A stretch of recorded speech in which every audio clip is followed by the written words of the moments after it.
Hello everyone. सो हम next chapter करने वाले हैं।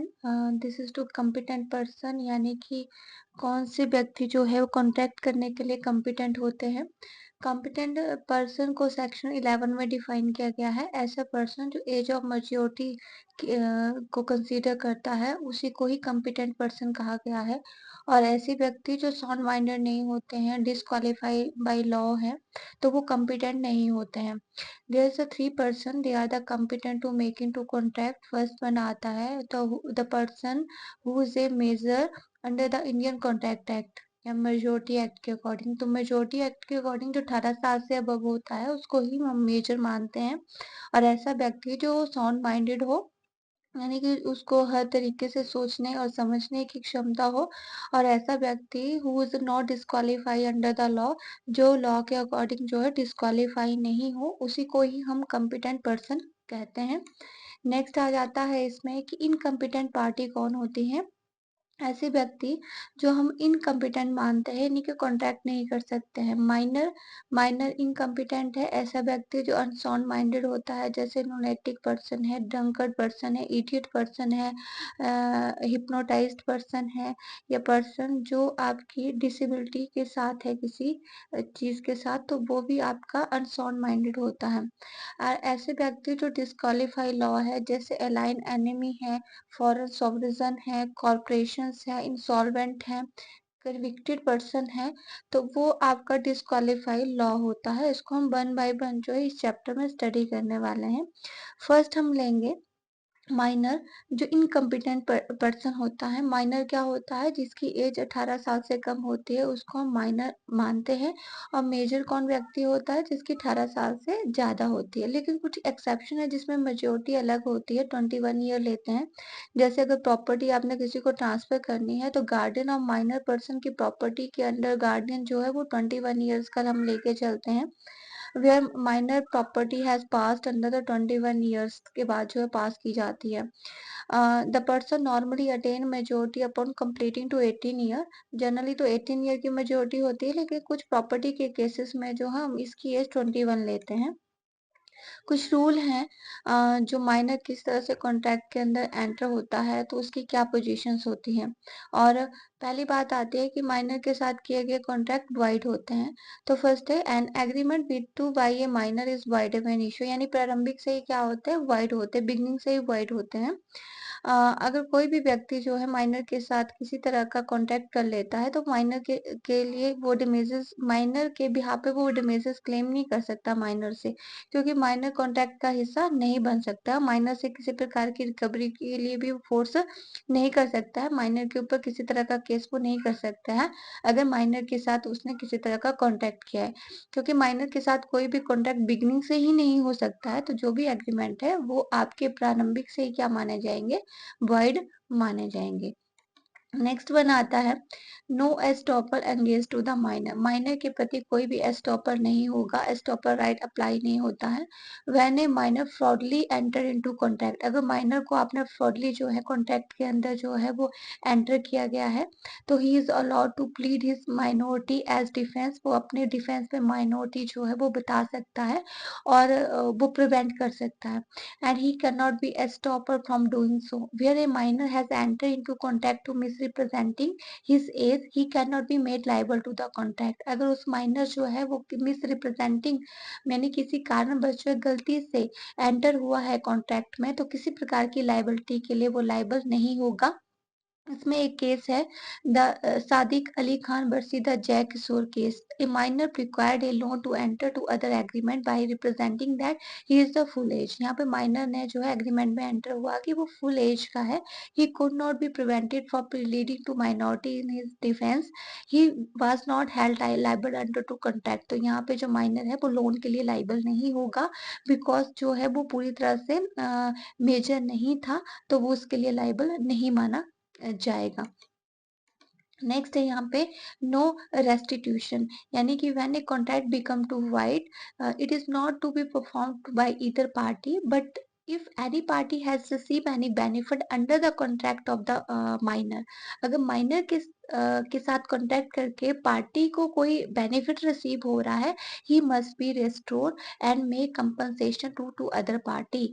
अगर उसके लिए क्या होगा, वो जो बेनिफिट है वो उसको वापस ले सकता है, या कंपनसेशन जो अदर पार्टी से ले सकता है, तो उसको ही रेस्टिट्यूशन कहते हैं। माइनर जो है किसी के लिए पे करने के लिए लायबल नहीं होगा, कंपनसेशन के लिए लायबल नहीं होगा, पर माइनर जो है अगर माइनर को कॉन्ट्रैक्ट से कोई बेनिफिट हो रहा है तो वो उसको लेने के लिए लायबल होता है। ठीक है।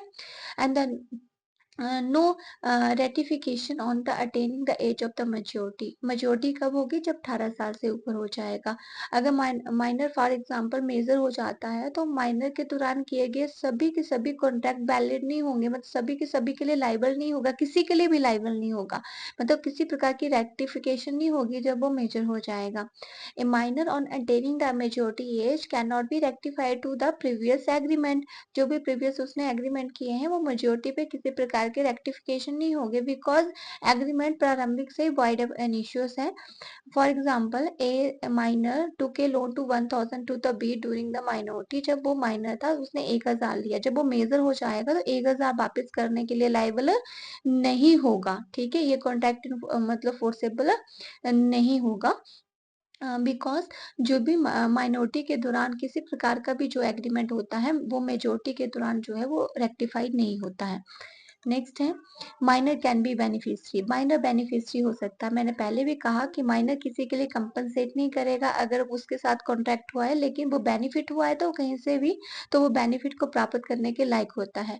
He can be enforce such an agreement at option but not an option to other party.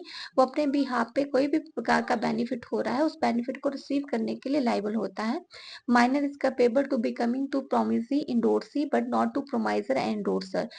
कभी भी जो है माइनर ऑफरर नहीं बनेगा, प्रोमाइजर नहीं बनेगा, इंडोर्सर नहीं बनेगा, पर माइनर जो है प्रोमाइजी बन सकता है, ऑफररी बन सकता है, एंडोर्सी बन सकता है, और किसी प्रकार का भी माइनर को बेनिफिट हो रहा है किसी एग्रीमेंट से वो कर सकता है। Where a minor has sold goods he entitled to recover to price. अगर माइनर गुड्स बेच रहा है तो वहां पे उसको अधिकार है उसके पैसे लेने का। एग्जाम्पल के तौर पे हम देखें, a minor agree to purchase second hand cycle to 1000 from the Akbar. A major has paid 200 in advance and agreed to pay balance on the next day and collected the cycle. When Amar came with the money next day, Akbar told him he has to change his mind, offer to return the advance. Akbar cannot be void to contract, तो अमर में भी he want to. तो यहाँ पे क्या है, अगर minor जो है यहाँ पे अकबर की बात हो रही है तो अकबर जो उस कॉन्ट्रैक्ट को अवॉइड नहीं कर सकता है जो उसके माइनर के साथ हुआ है। तो माइनर की जो बेनिफिट है या माइनर की जो बेनिफिशियरी है, माइनर उसके लिए लाइबल होता है, वो ले सकता है बेनिफिट। नेक्स्ट आता है minor can not be declare to the insolvent. Minor कभी भी इंसॉल्वेंट नहीं होगा बिकॉज वो किसी के लिए लाइबल ही नहीं है, तो इंसॉल्वेंट होने की बात ही यहाँ पे अराइज नहीं होती है। But only his property is liable to necessity of life. Minor के लिए उसकी प्रॉपर्टी लाइबल होती है, वो भी नेसेसिटी ऑफ लाइफ के लिए, लेकिन वो अगर बोले कि बंगला या गोल्ड परचेज करना है उस प्रॉपर्टी से तो वो उसके लिए लाइबल भी प्रॉपर्टी नहीं होती है। नेक्स्ट है no specific performance except in certain cases. Minor किसी प्रकार की स्पेसिफिक परफॉर्मेंस नहीं करेगा, कुछ सर्कमस्टांसेस में ही होता है वो चीजें। कोर्ट ये डायरेक्ट नहीं करता है कि जो माइनर है वो स्पेसिफिक परफॉर्मेंस करे, क्योंकि माइनर के साथ किए गए कॉन्ट्रैक्ट प्रारंभिक से ही क्या होते हैं, वॉइड एफ इनिशियो वॉइड होते हैं।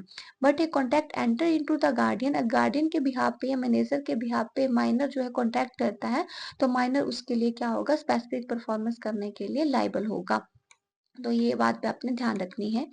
नेक्स्ट आ जाता है आपका कि माइनर एज ए पार्टनर। तो देखो फर्म का माइनर पार्टनर नहीं बन सकता है, बट फुल फ्लैश पार्टनर नहीं बन सकता है, लेकिन माइनर जो है बेनिफिट के लिए ऐड हो सकता है। Minor can not be partner of the firm but an agreement of the partnership making to minor full flash partner is invalid. अगर वहां पे माइनर फुल फ्लैश पार्टनर बनता है वो इनवैलिड होता है। माइनर सिर्फ बेनिफिट के लिए पार्टनरशिप में एडमिट हो सकता है, जो उसको बेनिफिट वहां से मिल रहे हैं उसके लिए ही होगा। माइनर के बिहाफ पे उसके गार्डियन जो है वो पार्टनर्स बन सकते हैं, माइनर सिर्फ प्रॉफिट अर्न करने के लिए, प्रॉफिट के लिए पार्टनर बनेगा।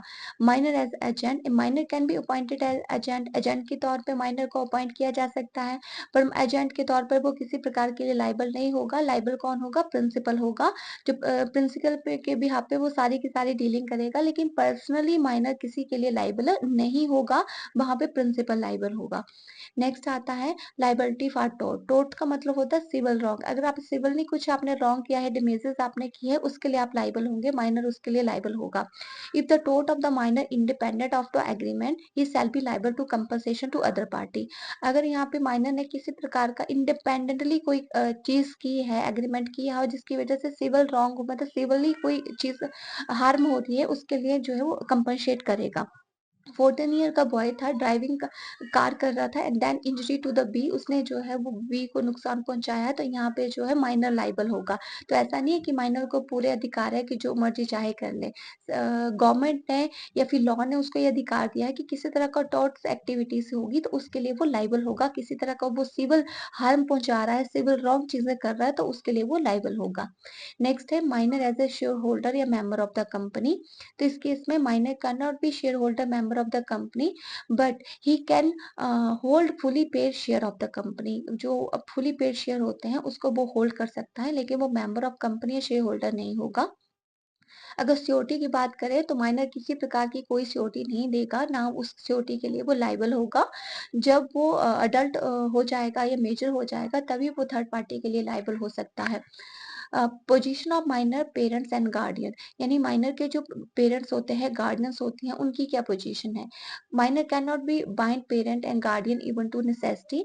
The parent can be held liable to the minor acting as agent his parents and guardian. Minor के बिहाफ पे जो उसके पेरेंट्स और गार्डियन जो है वो रिस्पॉन्सिबल होते हैं। और अगर माइनर की नेसेसिटी की बात करें तो माइनर की नेसेसिटी कोई गार्डियन जो है वो उसकी प्रॉपर्टी से रिकवर कर सकता है, वो हम नेक्स्ट चैप्टर में डिस्कस करेंगे। Contract by minor and adult jointly. In such cases, only adult will be liable to the contract, not to minor. अगर adult और minor दोनों मिलकर कोई contract कर रहे हैं तो इस cases में minor responsible नहीं होगा, सिर्फ adult responsible होगा। Liability for necessity, minor के बिहाफ पे थर्ड पार्टी जो है वो किसी necessity के बिहाफ पे वो एग्रीमेंट कर सकती है। necessity क्या चीजें होती हैं? फूड, क्लॉथ, शेल्टर, एजुकेशन, ये जरूरी है हमारी लाइफ के लिए, तो इसके बिहाफ पे हम एग्रीमेंट कर सकते हैं। If a person incapable to entering to contract, अगर माइनर व्यक्ति जो है वो कॉन्ट्रैक्ट नहीं कर सकता है तो माइनर के बिहाफ पे थर्ड पार्टी कॉन्ट्रैक्ट कर सकती है और उसको नेसेसिटी प्रोवाइड करवा सकती है। लेकिन नेसेसिटी में गोल्ड या कोई लग्जरी चीजें नहीं आती हैं, रोटी, कपड़ा, मकान, इस प्रकार की बेसिक चीजें जो उसमें कंसिडर की जाती हैं। Minor is not personally liable but is property only which is liable. इसकी प्रॉपर्टी लाइबल हो सकती है, लेकिन माइनर जो है पर्सनली किसी चीज के लिए लाइबल नहीं होगा। तो आज के टॉपिक में बस इतना ही। नेक्स्ट हम फर्दर और डिटेल से जो है इनकम्पिटेंसी को स्टडी करेंगे।